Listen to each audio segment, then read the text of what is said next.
Hello student, welcome back to speeding Gyan coaching classes. तो जैसा कि आप लोगों को पता है कि क्लास 10 का गणित का पेपर हो गया है, तो उसका मैं सॉल्यूशन लेकर आया हूँ आपके लोगों के लिए। तो जल्दी जल्दी अपने आंसर को करेक्ट कर लीजिए कि वो सही है या गलत है। तो चलिए, पहला क्वेश्चन है 12 और 15 का एचसीएफ होगा, तो इसमें करेक्ट आंसर होगा 3। द्विघात बहुपद A X square plus B X plus C का आलेख हुआ, तो इसमें करेक्ट आंसर होगा ऑप्शन नंबर सी, परवल है। ए पी 12 7 2 -3 का सर्वंतर होगा, तो इसका करेक्ट आंसर होगा -5। अगला क्वेश्चन है बिंदु 8,6 और 0,0 के बीच की दूरी। तो जब आप बीच की दूरी निकालेंगे यहाँ पर, तो यहाँ करेक्ट आंसर होगा 10। रैखिक समीकरण योग a1x plus b1y plus c1 बराबर 0 तथा a2x plus b2y plus c2 बराबर 0 के अनंत अनेक हल होने की शर्त। तो इसमें करेक्ट आंसर होगा ऑप्शन नंबर सी, क्योंकि जब तीनों बराबर होते हैं तभी उनके अनेक हल होते हैं। यदि द्विघात समीकरण X square plus B X plus C के मूल समान हो, तो समीकरण का विभेदकर का मान यहाँ पर करेक्ट आंसर होगा 1। Correct answer option number A हो जाएगा, जिसका आंसर है 0। आगे देखेंगे, रिक्त स्थानों की पूर्ति कीजिए। तो एक बहुपद जिसकी घात 3 है उसे हम त्रिघात बहुपद बोलेंगे। क्या बोलेंगे? त्रिघात बहुपद। संख्या √3 एक डॉट डॉट है, तो यहाँ पर एक करेक्ट आंसर हो जाएगा अपरिमेय। कैसी संख्या है? अपरिमेय संख्या है। क्वेश्चन नंबर 3 है ए पी का प्रथम पद ए और सारवंता डी है, तो एन पद, उसके लिए हम ए वाला सूत्र लिखते हैं। ए एन बराबर ए प्लस एन माइनस 1 इंटू में डी।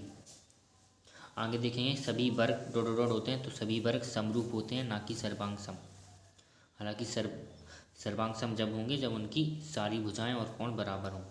समीकरण x-3 x प्लस 4 बराबर 0 के मूल, तो इसमें करेक्ट आंसर होगा 3, -4। किसी वृत्त के भावबिंदु से अधिकतम 2 स्पर्श रेखाएं खींची जा सकती हैं। कितनी? 2 स्पर्श रेखाएं खींची जा सकती हैं।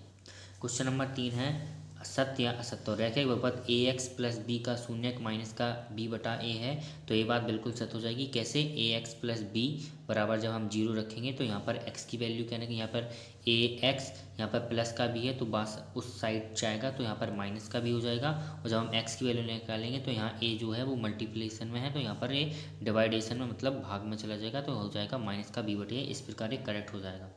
आगे देखें, किसी बिंदु बाय अक्ष से दूरी उस बिंदु का बाय निर्देशांक होता है, तो ये बिल्कुल रॉन्ग आंसर हो जाएगा, क्योंकि वह दूरी एक्स अक्ष होती है।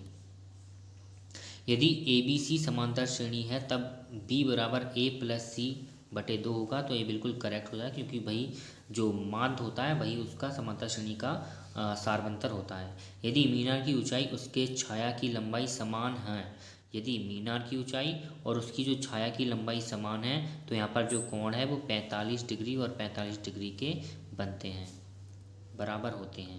यहाँ पर लिखा है 60 डिग्री, तो ये ऑप्शन यहाँ पर रॉन्ग हो जाएगा, मतलब इसे हम सत्य लगाएंगे। आगे देखें, यदि दो वृत्तों की त्रिज्याएं समान हैं तो वे सर्वांग होते हैं, तो ये बिल्कुल बात सत्य हो जाएगी, इसे हम सत्य लगाएंगे। समरूप त्रिभुजों के क्षेत्रफल सदैव समान होते हैं, ये बात गलत हो जाएगी, क्योंकि समरूप त्रिभुजों के क्षेत्रफल सदैव नहीं होते हैं, सदैव बराबर नहीं होते हैं। क्वेश्चन नंबर 4 है सही जोड़ी मिलाइए। तो इसमें जो करेक्ट आंसर हो जाएगा, रूट में 1 + tan स्क्वायर थीटा, तो यहाँ पर एक करेक्ट आंसर होगा सेक थीटा। 1 में tan थीटा होता है 1 cot थीटा, और जो cos थीटा होता है वो होता है 1। यहाँ पर cos थीटा क्या होगा, तो जो cos थीटा है वो होगा 1 में sec theta. Sine square 25 plus cos square 25 की वैल्यू होगी यहाँ पर 1, क्योंकि थीटा का मान कुछ भी हो, sine square theta plus cos square theta एक ही होता है। समबाहु त्रिभुज का कोण, तो समबाहु त्रिभुज का प्रत्येक कोण 60 डिग्री का होगा। समकोण त्रिभुज का न्यून कोण 60 है, तो उसका दूसरा कोण, तो यहाँ पर दूसरा कोण 30 डिग्री का होगा, क्योंकि एक 60 है तो दूसरा 30 ही होगा, क्योंकि एक कोण तो 90 डिग्री का है ही। आगे देखेंगे, क्वेश्चन नंबर 5, प्रत्येक सब एक वाक्य में उत्तर लिखना है आपको यहाँ। तो द्विघात समीकरण A X square plus B X plus C के लिए विभेदकर का सूत्र यहाँ पर डी बराबर क्या हो जाएगा, बी स्क्वायर माइनस 4ac। और किसी रेखाखंड के मध्य बिंदु के निर्देशांक, तो यहाँ पर मध्य बिंदु के निर्देशांक x बराबर क्या होंगे, x2 प्लस x1 बटा 2, और जब y बराबर निकालते हैं तो क्या हो जाएगा, y2 प्लस y1 बटा में 2। ऐसा कर दूँ, आपने यहाँ पर लिखे होंगे। और ये बात मैंने पिछले सॉल्यूशन जो पेपर सॉल्यूशन कराया था उसमें ये सारे सूत्र मैंने आपको याद करवाए थे। एक वृत्त की कितनी स्पर्श रेखाएं हो सकती हैं, तो इस एक वृत्त की अनंत स्पर्श रेखाएं हो सकती हैं।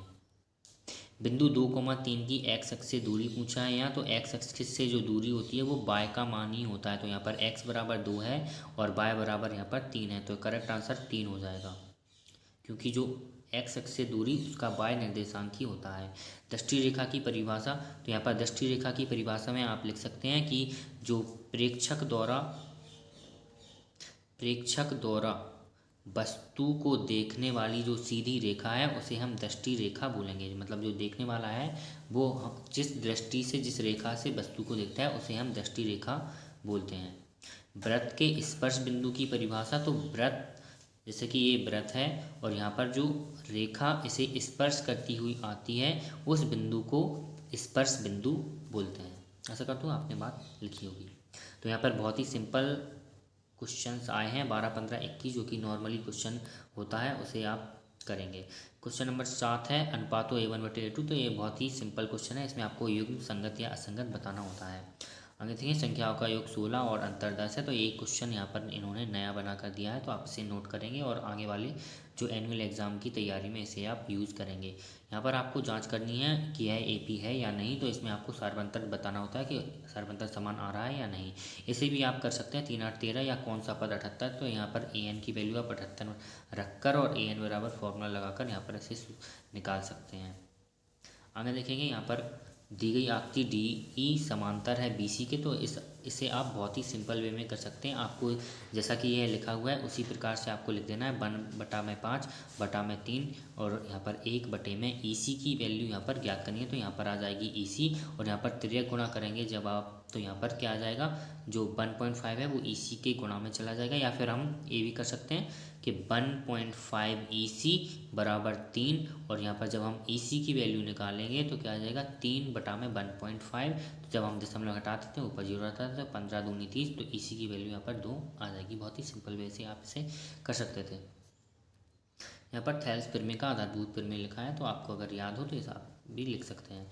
बिंदु 4,6 और 5,8 के बीच की दूरी का सूत्र बीच की दूरी पूछिए, तो ऐसा आप सिंपल वे से निकाल सकते हैं। यहाँ पर क्वेश्चन पार्ट 8 का सवाल है tan P - cot R। तो इसे आप बिल्कुल सिंपल वे में कर सकते हैं। यहाँ पर अथवा में भी उसी पार्ट का सवाल है 8.1 का। यहाँ पर क्वेश्चन नंबर 12 है, यह पार्ट 10 का सवाल है जो कि आज मैंने अपने बच्चों को समझाया था। क्वेश्चन नंबर 13 है दर्शाइए कि 3√2 एक अपरिमेय संख्या है। तो इसे आप सिंपल वे में कर सकते हैं या फिर आप 156 के अभाज्य गुणनखंड ज्ञात कर सकते हैं। क्वेश्चन नंबर 14 है निम्नलिखित समीकरण युग्म को हल कीजिए। या फिर आप दो संख्याओं का अंतर 26 है और दूसरी संख्या की 3 गुनी उसे कर सकते हैं। क्वेश्चन नंबर यहाँ पर कितना आ जाएगा, ये 15। इसमें आपको दिखा है 17वां पद उसके 10वें पद से 7 देखें। तो इसमें आपको बहुत ही सिंपल वे में सार्वंतर ज्ञात करना होता है, तो आप उसे ज्ञात कर सकते हैं। क्वेश्चन नंबर यहाँ पर 16 है। तो क्वेश्चन नंबर 16 जो है वो यहाँ पर 6.3 से आया है। कितने से आ रहा है, 6.3 से। तो ये उसका क्वेश्चन है, आप इसे नॉर्मली कर सकते हैं। आगे देखेंगे क्वेश्चन नंबर 17। तो एक 8.2 में से आया है, तो इसमें आप इनके मान पुट करके इसे आसानी से कर सकते हैं। क्वेश्चन नंबर 21 यहाँ पर 3 पार्ट से आया है, तो इसे भी आप कर सकते हैं। यहाँ पर आयु वाले सवाल हैं, या फिर आप इसे संख्याओं का योग 9 है, इसे आप कर सकते हैं। यहाँ पर क्वेश्चन नंबर जो 22 है वो 9 पॉइंट से आया है, तो इसे भी आप कर सकते हैं यहाँ पर sin थीटा या tan थीटा लगाकर। आशा करता हूँ आपको वीडियो अच्छा लगा हो। यहाँ पर क्वेश्चन नंबर 18 भी देखिए x² - 2x। यहाँ पर ये 2.2 का सवाल है, पहला ही सवाल है, इसे आप कर सकते हैं। 19 क्वेश्चन नंबर 19 है ऐसी दो संख्या ज्ञात कीजिए जिसका योग 27 और गुणनफल 182 हो। या फिर आप क्वेश्चन नंबर 20 भी कर सकते हैं। इसे जोड़ने वाले रेखाखंड को आप, यहाँ पर 3 बिंदु दिए हैं तो इसे जोड़ने वाले रेखाखंड का अनुपात ज्ञात करना था। या फिर आप बाएं अक्ष ऐसा बिंदु ज्ञात कीजिए जो बिंदु से समदूरस्थ हो, तो इसे भी आप कर सकते थे।